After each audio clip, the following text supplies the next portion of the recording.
তৈল এবং লামাপুলের নৌকা, ছোট নৌকা, ছোট নৌকা যেটি রয়েছে, আমি আপনাকে আহ্বান জানাচ্ছি, এরকম নিয়ম নয়, এরকম নিয়ম নয়, কমিটির হোক, এটা নিয়ম নয়, কিন্তু এটা কমিটির হলে কিন্তু এটা নিয়ম নয়, আমার দৃষ্টিতে এটা নিয়ম নয়, কারণ এটা নিয়ম নয়, আপনার সামনে থাকবেন, এটা ডিস্টার্ব হয়ে যায়, এরকম আর করবেন না, বাইশের সমস্যা হয়। যদি কমিটিরও থাকে এরপরে আপনি এরকম করবেন না, এটা ডিস্টার্ব হয়ে যায়, কারণ নৌকা যারা বাইশে তারা এম করতে পারেন না, যারা কোন দিকে যাবেন এম করতে পারেন না তারা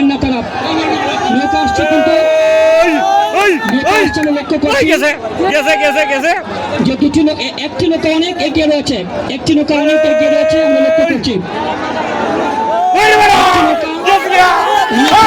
আমরা দেখতে পাচ্ছি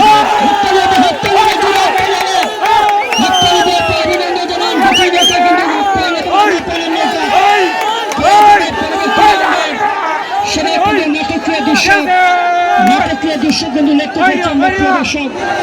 এই নাটকীয় দৃশ্য লক্ষ্য করছি যে পয়েল এবং লামাপয়েল তারা কিন্তু এই মুহূর্তে লক্ষ্য করছি যে রাস্তায় নিয়ে চলে যাচ্ছে। এবং আমি আহ্বান জানাচ্ছি যে ছোট নৌকা যেটা আমাদের যদি কমিটির হয়, আপনি এইরকম করবেন না, আমাদের অতিথিবৃন্দ সবাই বলছেন সাইডে রাখবেন, এখানে মাঝখানে থাকার কোনো নিয়মও নেই যে আপনি মাঝখানে থাকবেন, কারণ আপনার বাইশের নৌকার সমস্যা হয়, বাইশের নৌকার সমস্যা, আপনি পিছনে আসবেন, বাইশের নৌকার সমস্যা হয়। আমাদের অতিথিবৃন্দ এখান থেকে মঞ্চ থেকে বলছেন যে আমরা দেখছি বাইশের নৌকার সমস্যা, এবং এই ভাই সুবিদপুর এবং শিকারপুর, সুবিদপুর